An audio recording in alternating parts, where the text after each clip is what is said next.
눈에 들어가도 상처 위에 발라도 혹은 아이들이 실수로 먹더라도 괜찮아야 한다는 마음으로 달려왔습니다. 아이부터 어른까지 수아비스. 이렇게 좋은 화장품 전 국민과 나누기 위해 수아비스 아이 모델 선발 대회를 개최합니다. 아이부터 어른까지 수아비스. 아이를 포함한 가족 모두가 참여 가능합니다. 지금 검색창에 수아비스 화장품을 검색하세요. 아이부터 어른까지 수아비스. 평생을 수아비스와 함께할 모델, 바로 여러분과 여러분의 아이가 될 수 있습니다. 아이부터 어른까지 수아비스. 김치는 맛있어야 한다.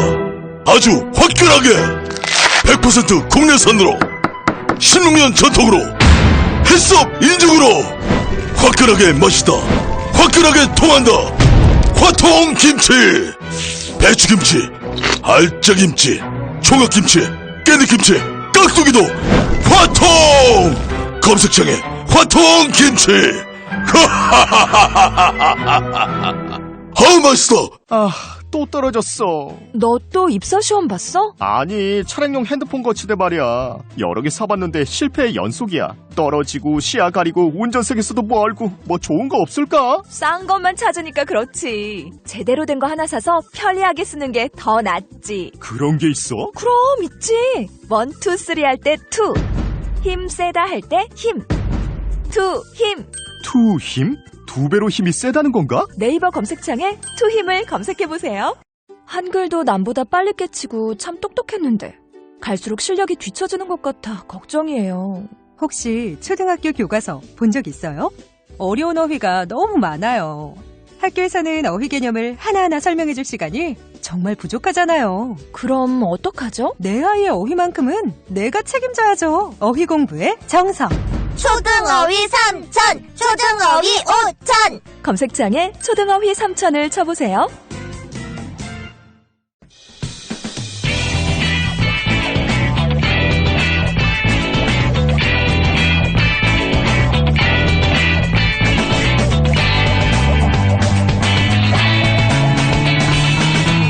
김어준의 뉴스공장.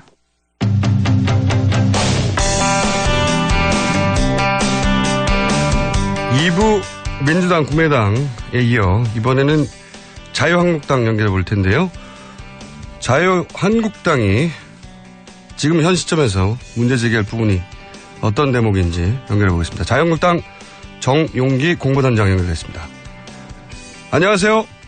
네, 안녕하세요. 네, 저희가 어떤 대목이든 상관없다. 네. 예, 라고 열어놓고 지금 연결을 했습니다. 가장 먼저 화제로 삼고 싶으신 부분이 어떻습니까? TV 토론인가요? 뭐 어젯밤에 있었으니까 많은 네네. 분들이 그거 가지고 얘기하시고 뭐 각종 매체에서도 그 부분을 관심을 가지시는 것 같습니다. 근데 그 전에 한 가지 사실관계를 좀 잡을 게 있는 게 네네. 언론에 제가 이제 공보단장으로 보도가 됐고 실제 발표도 됐었습니다만은 네. 제가 원내 수석대변이라고 하는 기존의 당직만 맡고 공보단장은 제가 안 한다고 해서 안 하기로 했습니다. 아, 그렇군요. 그러면 수석 예. 대변인으로 제가 정정하고. 예. 자, 그러면 TV 토론 총평부터 해주십시오.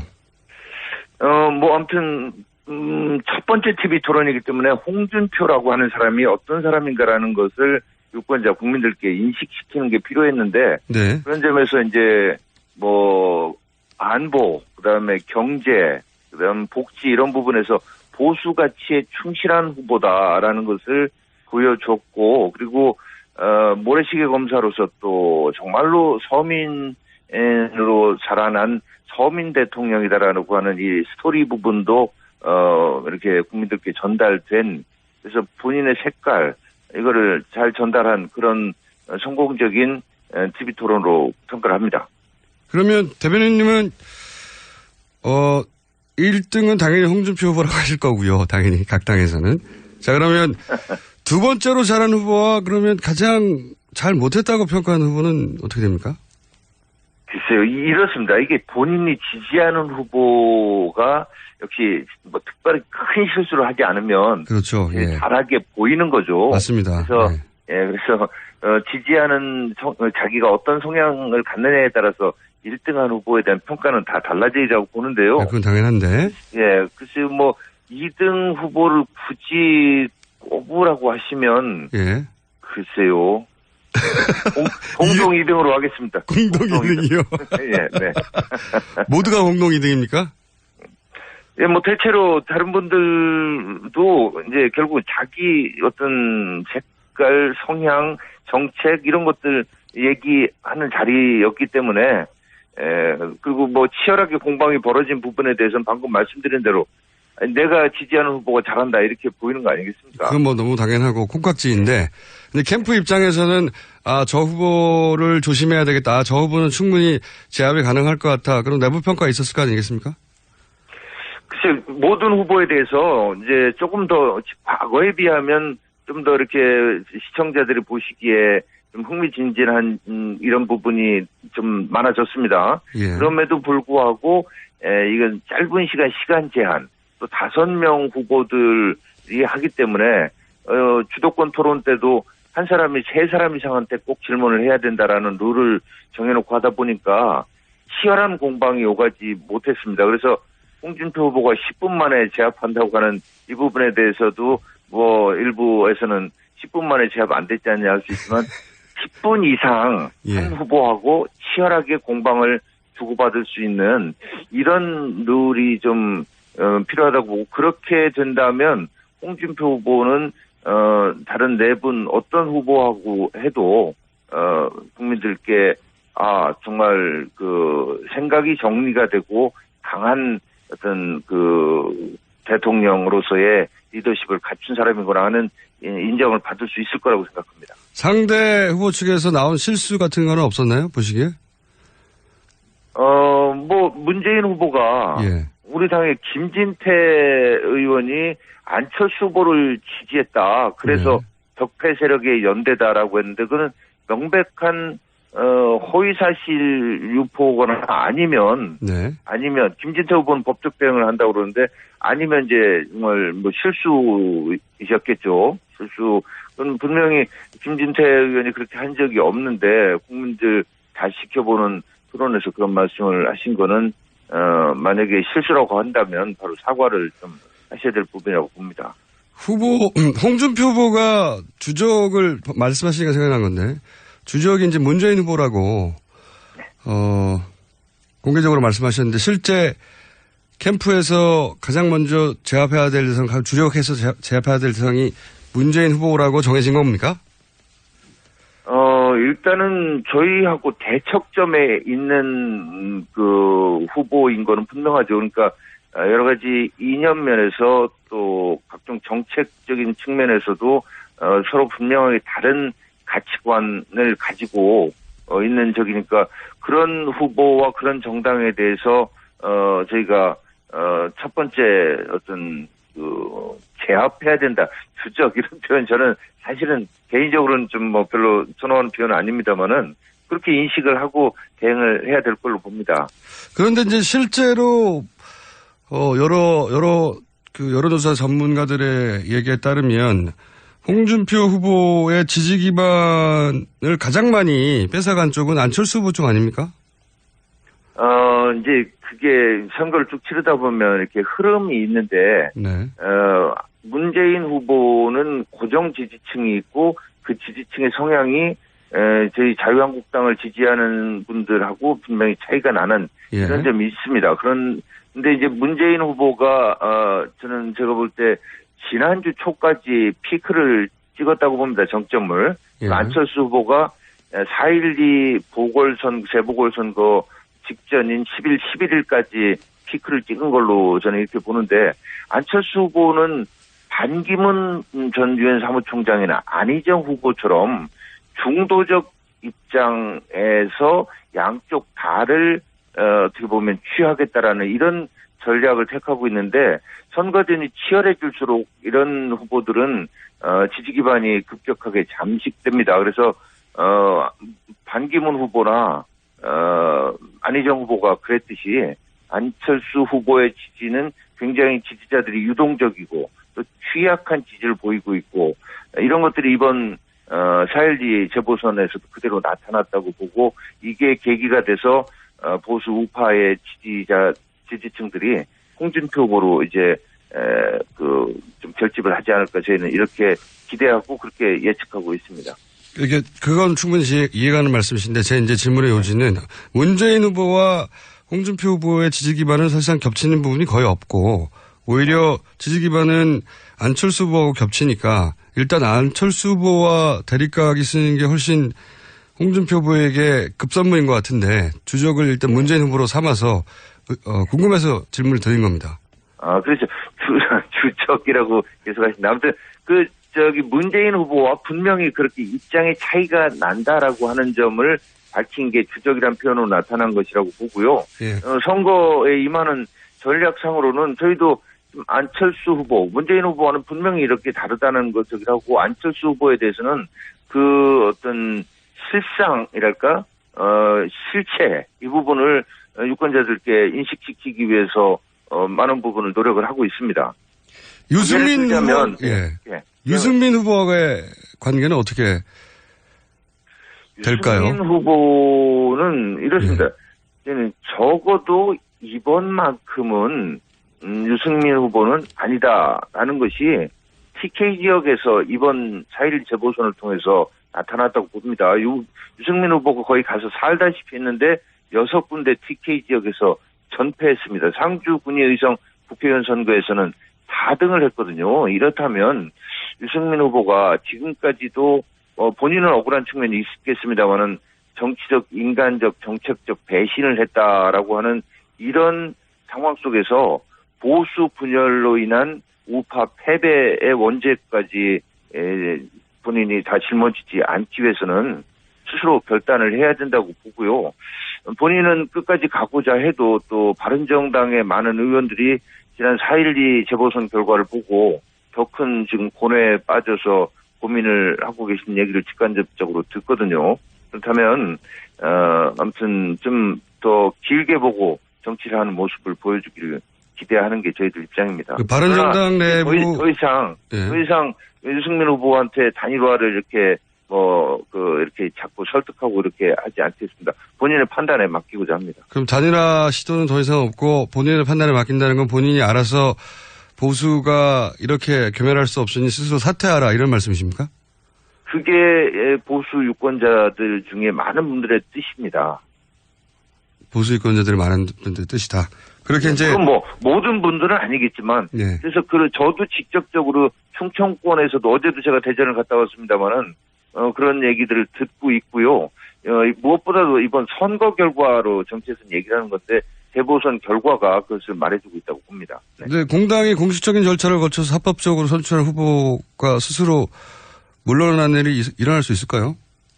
아니 그래서 후보 단일화를 통해서 과거에도 이제 이런 사퇴한 적이 있고 제가 지금 선례를 다 기억할 수는 없습니다만 제가 사퇴를 요구하는 것이 아니라요. 네. 본인 스스로 네. 현명하게 판단을 좀 하시는 것이 어떠신가 하는 정도의 말씀을 드리는 겁니다. 네. 저 시간이 다 돼서 한 가지만 더 여쭤보겠는데, 네. 저희가 이제 오늘까지는 후보 등록이 안 돼서 각 당의 후보 캠프에서 이제 인터뷰를 할 때, 절차적으로 형식적으로 균형을 갖추기 위해서 따로따로 연결하는데 다음에는 직접 스튜디오에 나와주시고 실시간으로 연결하는 거 어떠십니까? 불러주신다면 일단 영광입니다. 근데 이제 저희도 선거 국면이니까 일정이 맞으면 최선을 다해서 아무튼 저희 당의 입장을 청취자분들께 전해드리는 노력을 하겠습니다. 알겠습니다. 오늘은 여기까지만 하고요. 네. 다음에는 스튜디오 직접 모시거나 동시에 연결하거나 생동감 있게 한번 진행해 보겠습니다. 오늘 말씀 감사합니다. 네, 좋은 하루 되십시오. 네, 감사합니다. 지금까지 자유한국당 저희가 공보단장이라고 소개드렸는데 수석 대변인 정용기 수석 대변인이었습니다. 자, 바로 이어서 바른정당 지상욱 공보단장 전화 연결됐습니다. 안녕하세요. 네, 안녕하십니까. 네, TV토론 얘기부터 시작했으니까 TV토론 얘기부터 일단 해보죠. 총평을 해보신다면요? 그 전에 제가 참 우리 김어준 대표님을 좀 만나고 싶었습니다, 그동안. 잠깐 말씀드려도 되겠습니까? 그러면 직접 나오시지 그러셨습니까? 네. 아니, 언제 안 불러주셨잖아요. 제가 2011년 네. 서울시장 재보선 출마했을 때 네. 우리 김어순 정수께서 낙곰수에서 제가 이제 나경원 의원과 거래를 해가지고 밀어주고 서울 중구를 받는다고 했는데 기억나시죠? 잘 기억이 나지 않습니다. 예, 맞짱 토론 하자고 제안했는데. 맞짱 토론 제안하셨나요? 예, 그때 저한테 뭐라도 당선된 다음에 연락 달라고.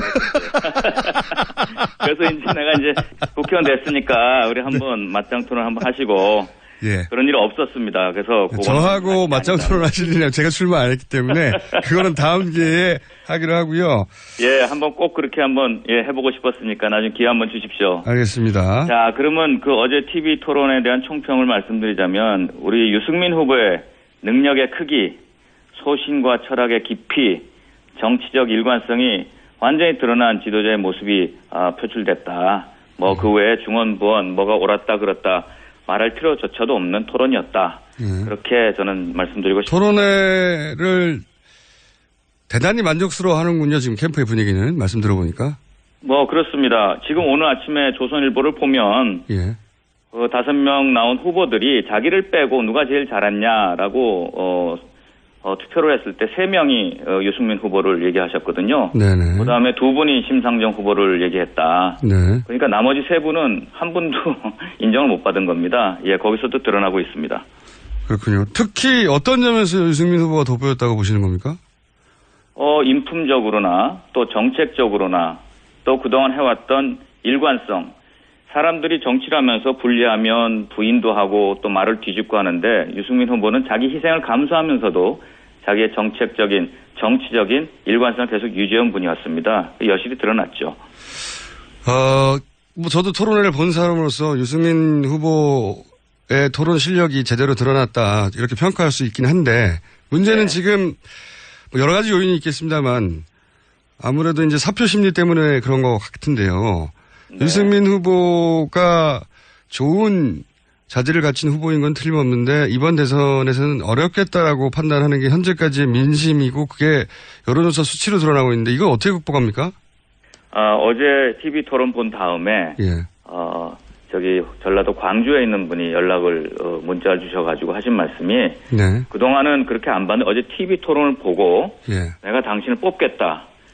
사표가 되더라도 뽑겠다. 예. 이게 뭐냐면 지금 우리 김총수께서 말씀하신 사표 심리가 이제 없어지고 예. 어제 토론을 통해서 많은 분들이 누가 이 어려운 위기의 대한민국을 이끌어갈 지도자인가 적임자인가 하는 것을 점점 알게 되고 있습니다. 그런 생각을 하시는 분들이 예, 많이 늘어나고 있고요. 예. 그런데 그런 문자 몇 통 왔습니까 어제? 뭐 수도 없이 댓글로 많이 들어오고 네. 페이스북에 있는데 많이 들어와요. 다 세보지 못하는데요. 그 얘기가 제가 기억이 나서 하나 말씀드린 거고 수도 없습니다. 앞으로 수는 셀 수 있지 않습니까 사실 문자로 왔으면. 아니 페이스북도 있고 인스타도 있고. 알겠습니다. 네. 트윗도 있고 그런 분위기가 있었다. 시간은 있었다는 거고 이 자리에서 제가 제안을 하고 싶은 거는 방송사에 네. 짧은 시간에 대통령을 뽑아야 되니까. 예. 교섭단체 4명의 후보를 두 사람씩 붙이는 거면 6번이면 되거든요. 네. 그래서 국민들한테 정말 누가 능력을 가진 그런 지도자인지 믿을 수 있는 지도자인지를 정말 알게 하는 그런 정말 기회를 줘서 정말 올바른 대통령을 뽑는 자리를 좀 해주시기를 부탁드립니다. 충분한 시간을 주고 1대1 토론을 각 후보끼리 붙도록 하자 이런 제안이시네요. 그렇죠. 4명에서 2분씩 뽑으면 6번이면 되거든요. 그러면 충분히 가능한 거죠. 유승민 후보 캠프에서 어제 토론을 본 이후에 저 후보가 생각보다 훨씬 약하다라고 지목한 후보가 있습니까? 가장 약한 후보는 홍준표 후보입니다. 홍준표 후보도 홍준표 후보 지지자들 입장에서는 큰 실수 없이 방어한 거 아닌가요? 근데 홍준표 후보는요, 그동안 자기를 문재인 후보만 붙여주면 10분 안에 KO를 시키겠다고 얘기하셨는데요. 네. 많은 분들이 기자들도 그렇고 언론을 보면 오히려 KO를 시킨 게 아니라 10분 안에 나중에 나가 떨어졌다 이렇게 표현을 하고 있고요. 특히 어저께 제가 굉장히 실망했던 거는 세탁기 발언인데, 뭐라 그럴까요? 5천만 국민을 세탁기에 놓고 돌린다 그랬습니다. 그래서 우리 유승민 후보가 세탁기에 들어갈 사람은 홍준표 후보 당신 아니냐 이렇게 질문했을 때 본인은 이미 들어갔다 왔다라고 표현하셨거든요. 형사 피고인으로 취급받는 그분이 들어갔다 온 세탁기인데 그거를 갖다가 모든 국민을 형사 피고인 취급하면서 세탁기 놓고 돌리겠다 하는 그 발상, 그건 촌철살인이 아니라 국민 인격살인이라고 저는 생각을 했습니다. 정말 놀랐습니다. 알겠습니다. 짧은 시간 내에 여러 후보를 동시 상대해야 되기 때문에 공약 대상이라고 할까요? 일단 저 후보의 지지층은 내가 뺏어와야 되겠다거나 저 후보는 반드시 제압해야 되겠다거나 이런 뭐 전략이 있을 수 있지 않습니까? 지금 안철수 후보가 온탕 냉탕을 왔다 갔다 하면서 보수표를 좀 잠식해 갔습니다. 지금 그것 때문에 유승민 후보가 지금 그동안 고전을 한 건데 어제 보니까 안철수 후보가 아직 좀 준비가 덜 된 것 같고요. 특정 분야에만 좀 집중된 좁은 시야를 가지고 있더라고요. 그래서 지금 안철수 후보한테 간 표가 이런 토론회를 거치면서 누가 보수 적통인지 누가 보수를 대변할 수 있는지 누가 온건한 합리적인 중도 보수를 적임자인지 그게 드러나면 안철수 후보한테 간 표는 다 돌아올 거라고 봅니다. 지금 바람이 그동안 많이 불었는데 반기문에서 황교안, 황교안에서 안희정, 안희정에서 안철수 후보한테 갔는데요. 이제 마지막 바람은 안철수 후보에서 유승민으로 올 것이다. 그렇게 저는 확신합니다.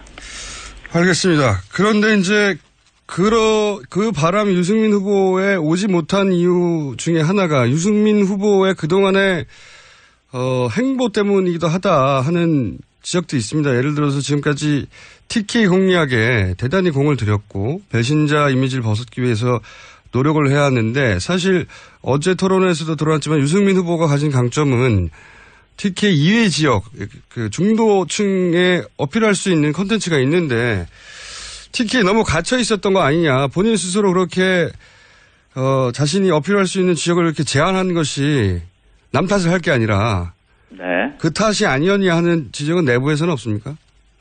지금 우리 김총수께서 조금 오해를 하신 건데요. 예. 유승민 후보가 TK 공략에 집중한 것이 아니고요. 예. TK가 정치적인 고향이고 본인의 실제 사는 고향 아니겠습니까? 네. 그 고향의 마음을 다친 지역민에 대해서 이해와 설득을 시키고 또 마음속으로 나오는 감사와 위로를 하기 위해서 다닌 겁니다. 그게 표의 공략이라기보다는 그런 마음으로 다닌 것이고 이제부터는 훨씬 지금 말씀하신 그 표가 많은 중도의 표가 많은 수도권 앞으로 그런 곳으로 집중할 것입니다. 그동안은 그 TK에 집중했다는 사실 자체는 인정하시는 거죠? 예, 그건 이제 표를 구하러 갔기보다는 거의 제일 험지거든요, 지금 배신자 프레임에 갇혀서. 예. 그래서 가장 먼저 가서 여러분들의 마음이 이렇게 아픈 건 내가 이해합니다. 나도 마음이 아픕니다. 한때 열렬하게 여한 없이 박근혜 대통령을 사랑했던 사람으로 인간적으로 괴롭습니다. 하지만 헌법 가치를 훼손한 거에 대해서는 또 그런 기회가 온다면 또 그런 사태가 발생한다면 똑같이밖에 할 수 없습니다. 그럴 때 많은 분들이 정말 당신 옳았다, 지지해주겠다, 그 길을 꺾지 마라 이렇게 얘기 좀 많았거든요. 하지만 아직 마음이 섭섭한 분들이 많이 있는 거죠. 네. 그렇게 이해하시면 될 것 같습니다. 섭섭한 분들이 그 지역에 있다 하더라도 나머지 전 국민들도 유승민 후보가 누군지 알아야 되는데, 네. 그 네. 시간을 너무 많이 뺏긴 게 아닌가 하는 생각을 하게 되고, 이건 어떻습니까? 그래서 수도권에 이제 집중할 것이고, 또 다른 타 지역을 집중할 것이고요. 더 좋은 방법은 대선이라는 게 앞으로 27일밖에 안 남았는데, 아무리 다닌다 그래서 얼마나 많은 분들을 만나겠습니까? 그러니까 방송사에서 정말 국민들한테 이 후보가 얼마나 능력이 있고 갖춰지고 준비가 됐는지 하는 것을 평가할 수 있도록 우리 김총수님도 정말 1대1로 하는 그런 걸 많이 만들어주길 부탁드립니다. 유승민 후보가 저희 방송에 오시면 제가 유승민 후보의 장점이 드러나도록 충분히 인터뷰 드릴 수 있는데 그렇게 안 오셔가지고. 아, 그러셨나요? 네. 말씀해 주시고. 우리 총수님께서 우리 유승민 후보를 배신자 프레임으로 가둔 가장 그 대표적 인물 아니신가요? 그거는 전혀 아닙니다. 그건 저희 방송에서는 끊임없이 유승민 후보에게 충분한 기회를 드린다고 했었고요. 그건 아무래도 공보단장님은 저희 방송을 안 들으셨네요. 죄송합니다. 이렇게 인기 있는 방송을 안 들으시니까 지금 지지율이 안 올라가는 겁니다. 그럼 앞으로 제가 많이 듣도록 하겠습니다. 자, 이건 어떻습니까? 방금 좀 전에 연결했던 자유한국당에서는 보수가 이러다가 다 죽는다. 스스로 현명한 판단을 하기 바란다. 지지율 그렇게 낮은데 끝까지 완주한다는 건 보수 전체 피해가 크다. 네. 그렇게 얘기하거든요. 그러니까 스스로 사퇴하라는 얘기 같습니다. 저는 반대로 말씀드리고 싶은데요. 우리가 보수가 이렇게 괴멸하게 된 거는 우리가 제대로 된 헌법 가치를 지키고 민주적 절차를 지켜온 보수, 또 책임과 희생의 보수의 가치를 우리가 하지 않았기 때문입니다. 선거가 눈앞에 닥쳤다고 해서 그 가치를 훼손하고 당장 지금 그래봤자 몇 프로 왔습니까? 홍 후보가 30% 나오고 유 후보가 5% 나오는 그런 거 아니지 않습니까? 그런 걸 버리고 정말 눈앞에 있는 선거만을 앞두고 그렇게 한다면 앞으로 보수는 미래가 없습니다. 형사 피고인인 후보가 막말을 하면서 저는 그분이 사퇴라는 것이 자연스러운 보수 통합이라고 얘기하고 싶고 앞으로 국민들한테 안철수 후보 쪽한 표도 우리가 뺏어올 수 있는 유일한 방법이다. 그렇게 생각합니다. 그러면 완주인 거죠? 한마디로. 네, 그럼요. 예, 완주하려고 나왔지. 저도 2010년 서울시장 선거 때 완주하지 않았습니까? 그거는 기억을 못합니다, 사람들이. 예. 죄송하지만. 자, 그러면 현실적인 문제를 계속 지적해요. 완주하려면 비용도 드는데 지금 지지율도 않는데 보전도 안 될 것 같고 이건 어떻게 현실 정당으로 극복할 거냐. 이런 얘기 자꾸 저만 하는 게 아니라 기자들이 지적합니다. 현실 정치니까요. 네. 이 문제는 어떻게 극복하죠? 지금 우리 당만의 문제가 아니고요. 지금 우리 보고 합쳐달라고 하는 자유한국당이 지금 담보대출 250억을 빌렸습니다. 홍 후보 지금 5% 6% 나오지 않습니까? 그건 보전 못 받는다고 해서 자유한국당이 난리가 났습니다. 우리 파산한다. 지금 그분들이 저희한테 얘기할 얘기가 아니고요. 우리는 돈이 있다고 대통령이 되는 세상이 아니다. 그렇게 생각합니다. 국민의 세금을 쓰는 거 아껴야 되고요. 있는 만큼 어떻게 선거 캠페인 혁명을 이뤄서 국민들한테 미래 선거를 보여주는 그런 방식으로 우리는 어필할 거고요. 후보의 능력과 맑고 정직한 힘을 보이는 그런 방식을 우리는 고민하고 있습니다. 알겠습니다. 오늘 말씀 여기까지 듣겠고요. 네. 다음 주부터는 저희가 이제 후보 등록도 되는 만큼 1원칙은 스튜디오에서 그게 안 되면 동시 연결 이렇게 하겠습니다. 네. 네, 그리고 아까 제가 처음에 제안드린 그때 우리 총수님하고의 맞짱 토론을 한번 꼭 나중에라도 기회를 주시기 바랍니다. 대선이 다 끝난 다음에 얘기합시다. 네. 네, 감사합니다. 오늘 말씀 감사합니다. 네, 만나서 반갑습니다. 네, 지금까지 바른정당의 지상욱 공보단장이었습니다. 노회찬 후보 단독 코너가 저희가 있기 때문에 정의당은 오늘 연결하지 않았습니다. 섭섭해하지 마시고요. 다음 주부터는 골고루 꼭 배분하겠습니다. 성남 신흥역 롯데시네마타워를 분양합니다. 포스코 ICT의 책임 준공. 롯데시네마 9개관 입점이 확정된 복합 엔터테인먼트 쇼핑몰. 지하철 8호선 신흥역과 지하로 연결된 직통역세권의 황금입지. 지역 내에서는 찾아보기 어려운 100% 자주식 확장형 대규모 주차시설. 분양문의 1800-4603, 1800-4603. 성남 신흥역 롯데 시네마 타워. 이미지 실컷 한번 써보고 싶다면? 고화질 이미지도 웹 디자인도 파워포인트도 동영상 클립도 모바일에도 블로그에도 게티 이미지 뱅크 국내 이미지도 글로벌 이미지도 마음껏 프리미엄 무제한 정액제 이미지 게티 이미지 뱅크 검색창에 게티 이미지 뱅크를 검색하세요. 게티 이미지 뱅크. 똥은 싸고 다니냐? 미치도록 싸고 싶다. 빅동의 추억. 미국 장사랑. 구렁이 똥 이뻤다. 장이 살아야 내 몸이 산다.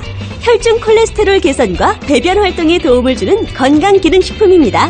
빅동의 추억 미궁 장사랑. 지금 검색창에 미궁 장사랑을 검색하세요.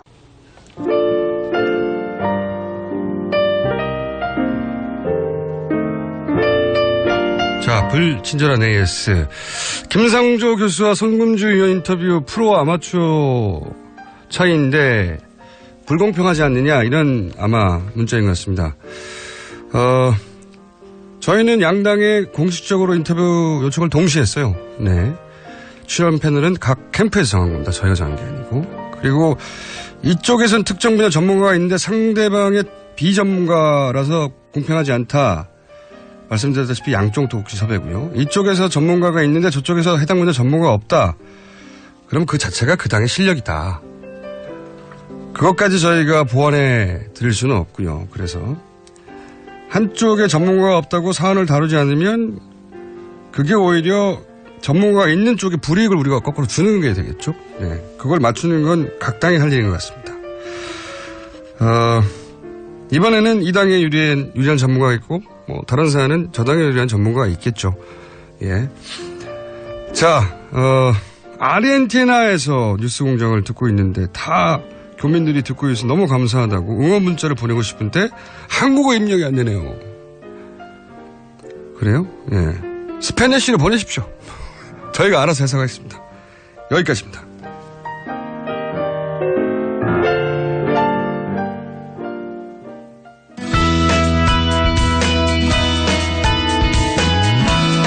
이제 대선이 한 달도 남지 않았습니다. 프랑스 역시 대선이 얼마 남지 않았는데요. 미국을 비롯해서 서구 사회 정치 지형도 최근 급격하게 변하고 있죠. 해서 오늘은 프랑스 대선 한번 짚어볼까 합니다. 프랑스의 대표적인 신문이죠. 르몽드지의 아시아 특파원 메스메르 필립 씨 모셨습니다. 안녕하세요. 안녕하세요. 저기까지가 한국말의 전문인 것으로 저는 알고 있습니다. 자, 우선 자기소개부터 좀 부탁드립니다. 제 이름은 필립 메스메르고요. 한 15년 전부터 아시아 특파원으로 있습니다. 그래서 일본하고 한국 담당하고 있고요. 지금 현재 한국에 와 있는데 한국의 대선 관계를 취재하러 왔습니다. 한국 대선 이야기는 좀 이따 하기로 하고 프랑스 대선 얘기부터 먼저 해보죠. 프랑스 대선은 이제 1차 투표를 하고 거기서 과반이 없을 경우 결선 투표를 하는 것으로 알고 있는데 오늘 4월 23일이 1차 투표일로 알고 있습니다. 현재까지 판세는 어떤지 결선까지 갈 것 같은지 전망을 좀 소개해 주시죠. 지금까지 11명의 후보자가 있습니다. 근데 11명 중에서 50%를 넘는 후보가 없을 것으로 보이기 때문에 2차 결선 투표로 가는 것은 명백해 보입니다. 그래서 현재 어떤 후보가 2차 투표로 갈 것인가 판세를 보면은 대략적으로 퐁 나시오날이라고 하는 국민전선, 우리말로 국민전선인데요. 마린 르펜이라는 후보가 일단 2차 투표로 갈 것으로 보입니다. 그 다음에 좌파도 아니고 우파도 아닌 마크롱이라고 하는 후보가 중도 성향의 후보가 2차 투표에 갈 가능성이 높아 보입니다. 그리고 세 번째로 가능성이 높은 후보라고 한다고 하면은 퐁수아 피용인데 프랑스와 피용이라는 후보가 전통적인 의미에서의 우파 후보인데 세 번째로 가능성이 있어 보입니다. 프랑스 오늘 이제 인터뷰를 모신 이유 중에 하나인데 프랑스 대선도 지난 트럼프가 당선됐던 미국 대선처럼 기성 정치는 몰락하고 아웃사이더였던 트럼프 같은 사람이 등장을 하고 그리고 극우 세력이 득세하고 이런 특징으로 설명될 수 있습니까? 현재 상황이? 일단 그렇게 볼 수도 있을 것 같습니다. 하지만 기존 정치의 몰락이라고 하기에는 이제 좀 데리케이트한 부분도 있는데 왜냐하면 정치는 여전히 정치로 남아 있기 때문에 그렇습니다. 다만 기존 정당을 이야기를 한다면은 상황이 좀 복잡해 보입니다. 일단 기존 사회당 그러니까 가장 큰 좌파 정당 중에 가장 큰 정당이라고 할 수가 있는데요.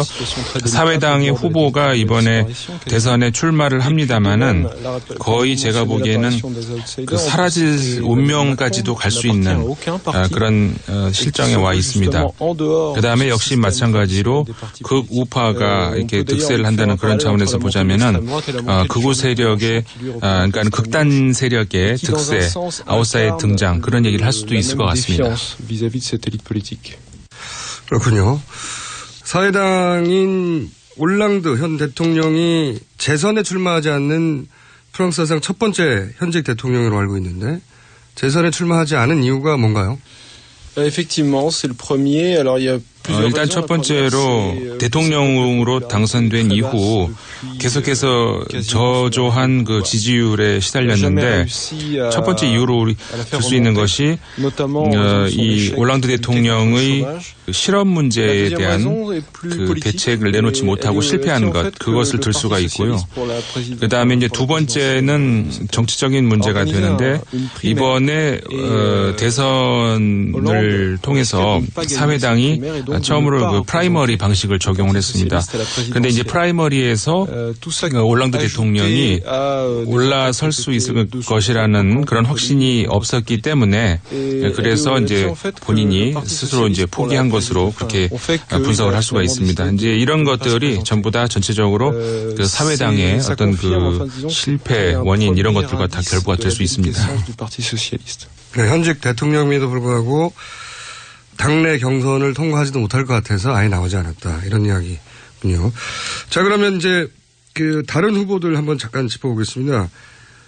극우 정당이고 오래된 극우 정당이죠. 국민전선. 유럽에서도 가장 유명한 극우 정당인데 국민전선은 이제 아버지 르펜 때부터 지속됐고 지금은 이제 딸 마린 르펜이 이끌고 있는데 지지율이 거의 1위, 2위를 달리고 있는 극우 정치인 중에서 서구사회 주요 국가 중에서 가장 높은 지지율을 보이는 극우 정당의 리더인데 당선 가능성은 어느 정도라고 보십니까? 국민전선 정당이 그 말씀하신 것처럼 지금 마린 르펜 후보의 아버지인 정마리 르펜이 이제 만든 당입니다. 1972년에 만들어져서 그 이후로 줄곧 대통령 선거에 항상 출마를 했고 지금까지 이어져 오고 있는데 그 전까지는 그 아버지인 장마리 르펜이 계속 출마를 했었고요. 그 다음인 2012년 선거부터 그 딸인 마린 르펜이 대통령 선거에 나오고 있습니다. 그런데 이번 선거에서 그 말씀하신 것처럼 1, 2위 여론조사에 따라서 1, 2위를 다투고 있는데 작년에 그 미국의 대선에서의 그 트럼프의 승리, 그다음에 영국에서의 브렉시트 이런 것들을 봤을 때 예외적인 상황 이런 것들을 우리 생각할 수 있겠지만 제 생각에는 프랑스에서 마린 르펜이 대통령으로 당선될 가능성은 없다, 전무하다 이렇게 볼 수가 있을 것 같습니다. 프랑스 얘기는 여기까지 하고요.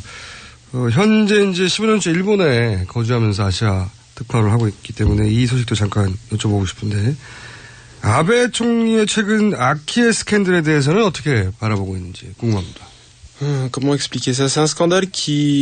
아베 총리와 그리고 이제 그 부인 아키에 여사의 그 스캔들 그 문제에 있어서 이제 몇 가지 또 볼 수가 있겠는데 일단 먼저 그 아베 총리 진영이 그 수정주의자들과 그 운동과 이제 밀접하게 연관이 있고 역시 극우 세력들과의 연관이 있는 건 사실입니다. 그 다음에 두 번째로 이제 하나를 보자면은 재정적 차원에서 이제 볼 수가 있는데 그러니까는 고급 공무원들하고 그다음에 정치인들 사이에서의 어떤 그 부적절한 그런 스캔들 그런 것에서 연유해서 그렇게 됐다고 볼 수가 있습니다. 수정주의라고 하면 이제 일본의 역사 수정주의에 대한 이야기겠죠. 네. 그러면 이 아키에 스캔들을 일본 시민들은 개인 비리가 아니라 어떤 구조적인 커넥션으로 바라보긴 합니까? 일본에도 우리 한국에도 많이 있는 것처럼 극우 세력들이 있습니다. 많이 있는데 특히 이번에 그 아베 총리와 관련해서 어떤 이런 스캔들 이런 것들을 봤을 때 일본의 그 호텔 체인이 있는데 아파 호텔이라고 하는 여기에 그 회장이 그 위안부 문제라든가 이런 문제에 있어서 굉장히 그 부적절한 그런 발언들을 하고 있는 그런 게 있는데 그러니까는 이 사람하고 그 아베 총리하고도 굉장히 이제 가까운 그런 이제 관계로 이제 알려져 있습니다. 그래서 아까 말씀드린 것처럼 그런 고급 공무원, 그다음에 정치인들, 그다음에 이런 사기업들 사이에서의 어떤 커넥션 이런 것들이 그 일본 국민들은 지금 이런 것에 대해서 어쨌든 좀 이렇게 비웃음을 이렇게 보고 그렇게 그런 걸 가지고도 있는데 일본인들이 그런 것에 대해서 큰 관심을 가지고 있는 것 같지는 않습니다. 전반적으로 비웃는 분위기긴 한데 이게 큰 관심까지는 없는 걸로 보여진다. 그럼 최순실 스캔들로 얘기를 넘겨볼게요. 한국 그 취도 오래 왔으니까. 그러니까 한국에서 이제 최순실 스캔들로 결국은 박근혜 전 대통령이 파면됐고 현재는 구속 수감돼 있어요. 그래서 박정희 패러다임의 종말이다 이런 한국 내에서의 평가가 있는데 아시아를 15년간 취재해왔던 프랑스인으로서 최근 한국의 최순실 스캔들 그리고 박근혜 전 대통령의 파면과 수감에 대해서는 어떻게 평가하시는지. 박근혜 대통령의 퇴진으로 인해서 그 한 시대의 종말이 온 것이다 이렇게 볼 수가 있고요. 그 2012년 같은 경우에 이제 젊은 세대라든가 이런 사람들도 박근혜를 투표하고 이제 그런 것도 있었지만 이 젊은 세대가 이번 5월 9일 날 있을 선거에도 그런 양상을 보일지는 회의적으로 바라보고 있고 일단 그 전통적인 한국의 우파가 두 개로 갈라져 있기 때문에 또 쉽지 않은 그런 선거가 될 것 같고요. 어쨌든 이런 전체적인 어떤 차원에서 봤을 때 한 시대의 종말이 될 수 있을 것으로 평가될 수 있다 이렇게 볼 수 있을 것 같습니다. 촛불 집회도 당연히 얘기해 볼 수밖에 없는데 촛불 집회는 언론으로도 접하셨을 거고 실제로 직접 궁금해서 참석도 해본 걸로 아는데 촛불 집회에 대한 인상은 어땠는지. 그 참여한 사람들의 숫자 엄청난 사람이 모였었던 그것을 보고서도 제가 굉장히 많이 놀랐었고 아이들까지 참석하고 가족이 같이 오는 그런 것들을 제가 봤고 그다음에 그 공연이 열렸던 것들 그러니까 결국 이건 거의 축제 형식의 어떤 그런 국민들 참여였지 않나 이런 생각을 해봤습니다. 더구나 굉장히 평화롭게 열렸고 물론 이제 한 가지 목적 대통령의 그 하야를 또 탄핵을 목적으로 하는 그런 그 행동들이었습니다만은 그 뒤에는 국민들의 그 많은 불만 그다음에 많은 요구들이 숨어 있었던 것으로 제가 보였고 그 과거 한국에서의 반정부 운동 그러니까는 70년대 80년대 같은 경우에 있었던 그런 경우에는 그 폭력 사태라든가 이런 것들이 굉장히 많이 있었던 것으로 아는데 이번에 그 평화적으로 모든 그런 그 국민 행동이 이루어졌다는 점에서 아까 말씀드렸던 그 한국 민주주의의 승리다 이런 말을 다시 한번 제가 하고 싶습니다. 알겠습니다. 이제 마지막 단계로 넘어가서 한국 정치에 대한 이해가 상당히 깊고 지난 대선 때도 직접 한국에서 취재한 걸로 알고 있는데 그래서 이제 몇 가지 여쭤보고자 하는 게 지금 이제 지지율이 가장 높은 문재인 대표에 대해서는 어떻게 평가하는지 그리고 지금 현재 기준으로는 문재인 후보가 경합하고 있는데 안철수 후보는 또 어떻게 평가하는지 연속해서 질문을 계속해 주십시오. 그리고 보수정당이 분당이 되는 바람에 보수 후보들은 또 분열이 되어 있는데 홍준표, 유승민 후보에 대해서는 각각 어떻게 평가하는지 각 후보들에 대한 평가를 연속으로 해봐 주십시오. 먼저 이제 문재인 후보 같은 경우에 2012년에도 후보자였던 것으로 알고 있는데 굉장한 어떤 그 존경을 할 수 있는 어떤 그런 측면이 많이 있습니다. 과거에 인권운동을 했었던 것, 그 다음에 독재 투쟁 운동했던 것, 이런 것들로 해서 그 많은 지지를 받는, 국민들로부터 지지를 받는 것에 대해서 그럴 만한 이유가 있다라고 생각할 수 있는 것이고 또 국민들이 많은 변화에 대한 기대 이런 것들을 반영을 하는 특히 그 최순실 게이트 이후에 국민들이 변화를 기대하고 있는 그런 그 영향을 받고 있다고 볼 수가 있을 것 같습니다. 그 다음에 안철수 후보 같은 경우에 그 이제 중도와 이제 보수를 이렇게 엮으려고 하는 그런 시도를 보이는데 그 보수와 가까워지는 것에 대해서 제 생각에는 그렇게 놀랄 만한 일은 아닌 것 같다는 생각이 듭니다. 왜냐하면 과거에도 그 보수 세력과 가까웠던 것으로 저는 이제 평가를 할 수가 있고 하고 있고요.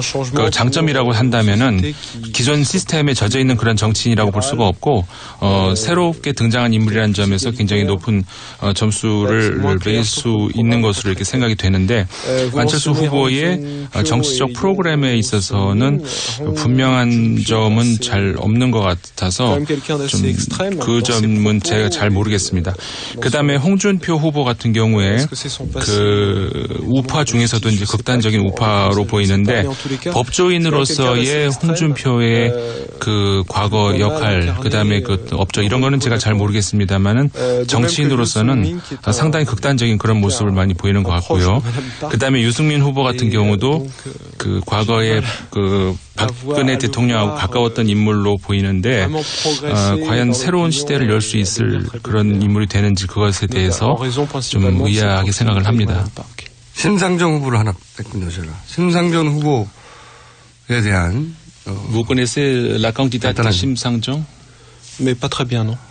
잘 모른다고요. 어떻게 하면 좋아요? 죄송합니다, 심상정 후보님.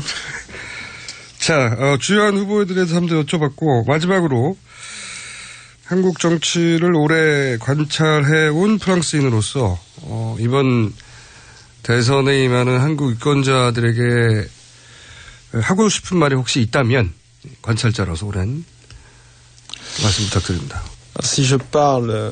제가 우리 한국 국민 여러분들한테 충고를 할 수 있는 입장이 되나 그거는 제가 잘 모르겠습니다. 네, 근데 몇 가지 이야기를 한다면은 우선 투표를 하러 가셔야 됩니다.